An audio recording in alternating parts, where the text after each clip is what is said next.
गरुडगमन तव चरणकमलमिह मनसि लसतु मम नित्यम् गरुडगमन तव चरणकमलमिह मनसि लसतु मम नित्यम् मनसि लसतु मम नित्यं मम तापमपाकुरु देवा मम पापमपाकुरु देवा मम तापमपाकुरु देवा मम पापमपाकुरु देवा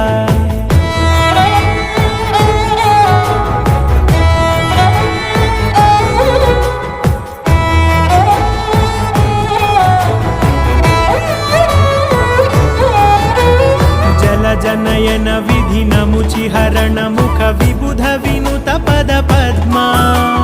जल जनयन विधि नमुचिहरण मुख विबुध विनुत पद पद्मा विबुध विनुत पद पद्मा।